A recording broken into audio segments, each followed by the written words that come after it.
শুধু তাই নয়, মিলিয়ন ভিউর সাথে সাথে আমার 20,000 ফলোয়ারও পূর্ণ হয়ে গেছে। হ্যালো ভিউয়ার্স, আসসালামু আলাইকুম। সবাই কেমন আছেন? আশা করছি সবাই অনেক অনেক ভালো আছেন।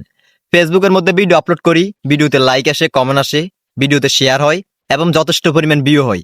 কিন্তু সবসময় মনের মধ্যে একটা আশায় কাজ করতো, কখন জানি একটা ভিডিও 1 মিলিয়ন ভিউ হবে। কিন্তু সে আশাটা যে আপনারা এত অল্প সময়ের মধ্যে পূরণ করে দিবেন, এটা আমি কল্পনাই করতে পারিনি। দীর্ঘ 4 বছর কঠোর পরিশ্রম করার পরে 2 দিন আগে আমার একটা ভিডিও 2 মিলিয়ন ভিউ হয়।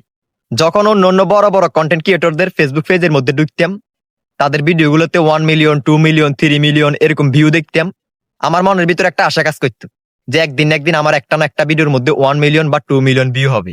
কিন্তু সে আশাটা যে আমার এত অল্প সময়ের মধ্যে আপনারা পূরণ করে দিবেন, এটা আমি কল্পনা করতে পারি নাই। মিলিয়ন ভিউর কি পরিমাণ ফিলিংস, এটা অনুভব করার জন্য আমি অনেক চেষ্টা করেছি যে আমার একটা না একটা ভিডিওতে 1 মিলিয়ন বা 2 মিলিয়ন ভিউ হইলে আমার মনের ভিতরে কি পরিমাণ ফিলিংস কাজ করবে। তো এটা অনুভব করার জন্য আমি অনেক চেষ্টা করেছি।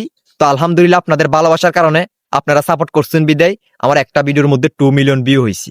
এটা সবার ক্ষেত্রে, যারা ফেসবুকে নতুন নতুন কাজ করেন, ফেসবুকে ভিডিও আপলোড করেন, তাদের একটা ইচ্ছে থাকে একটা না একটা ভিডিও ভাইরাল করা, মিলিয়ন মিলিয়ন ভিউ করা। তো আসলে এই মিলিয়ন ভিউ হওয়ার যে কি পরিমাণ খুশি, কি পরিমাণ আনন্দ এবং কি পরিমাণ ভালো লাগে, সেটা যাদের হয়েছে তারাই বুঝতে পারে। শুধু তাই নয়, মিলিয়ন ভিউর সাথে সাথে আমার 20,000 ফলোয়ারও পূর্ণ হয়ে গেছে। তো অনেক ভালো লাগতেছে, অনেক খুশি লাগতেছে। আপনারা অনেক ভালোবাসা দিতেছেন, অনেক সাপোর্ট করতেছেন। আশা রাখছি এভাবে সবসময় ভালোবাসা দিবেন, সবসময় সাপোর্ট করবেন। আপনাদের ভালোবাসা পেয়ে, আপনাদের সাপোর্ট পেয়ে আমি আরো সামনের দূর এগিয়ে যেতে চাই। তো ভিডিওটা পর্যন্ত, সবাই ভালো থাকবেন, সুস্থ থাকবেন, নিজের প্রতি খেয়াল রাখবেন। ভিডিওটা অবশ্যই শেয়ার করে দিবেন। আল্লাহ হাফেজ।